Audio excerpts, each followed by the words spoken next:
వచ్చాడండి? ఐగుప్తు రాజు, అంతేనా? రాజు అయిపోవాలి కదా, రాజు. చచ్చి అవసరం లేదు, నేను ఆ ధనవంతుడు నాకు అవసరం లేదు.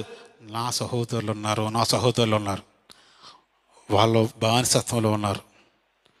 ఈ డబ్బుతో నేను సుఖపడవచ్చు, నా బిడ్డలు సుఖపడచ్చు, నా భార్య సుఖపడవచ్చు, నా బంధువులు సుఖపడవచ్చు, నా తల్లి సుఖపడవచ్చు, నన్ను కన్న తల్లి సుఖపడవచ్చు. కానీ అక్కడ బానిసత్వంలో మగ్గిపోతున్నారే నా సహోదరులు, దేవుని బిడ్డలు. వాళ్ళు ఎలా తీసుకురావాలని ఆలోచించాడండి. ఎలా తీసుకురావాలని ఆలోచించినప్పుడు ఎంతో చాలా వెట్టి చాకరి చేస్తున్నా వాళ్ళు. ఒక ఐడెంటిటీ లేదు. వెట్టి చాకరి చేసినప్పుడు ఐడెంటిటీ ఉంటుందా? పట్టించుకుంటారు ఎవరైనా? ఐడెంటిటీ లేదు. అలాంటి వారికి ఐడెంటిటీ ఇచ్చి తీసుకొస్తుంటే ఈయన రకరకాల మాటలు అన్నారు. దేవుడు ఊరుకోలేదండి. ఒకడు మీకోసం చనిపోనాక సిద్ధపడ్డాడు రా. ఫరో ఏం చేస్తాడంటే మామూలుగా ఆ టైంలో మామూలుగానా హృదయం కఠినమైనప్పుడల్లా ఎవరిని చంపేయాలనుకున్నాడు?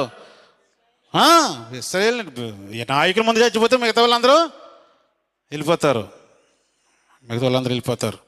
ప్రియా దేవుని బిడ్డలారా, ఒకసారి మీరు ఆలోచన చేయండి. ఒకవేళ సేవకుల విషయంలో ఎలాగుంటున్నామో, సేవకుడు కనుక మీ దగ్గర దోచుకుని తినేవాడు నాకు ఇంత చదవం కదా, దోచుకుని తింటున్నాడు, బాగా సంపాదించుకున్నారు, వాళ్ళ కొడిపే వాళ్ళకి దేవుడు సిగ్గుపడవలసిన సంగతిలో సిగ్గుపడకుండా వాళ్ళు సేవ చేస్తున్నారు. ఆ బ్యాచున్నారు అనుకోండి, రమ్మన్నాడా వద్దన్నాడా? ఇంటికి తీసుకొచ్చి భోజనం పెట్టమన్నాడా? వాళ్ళకి వద్దన్నాడా? వద్దు. వాళ్ళకి వందనాలు కూడా చెప్పకూడదంట, గుర్తుంచుకోండి.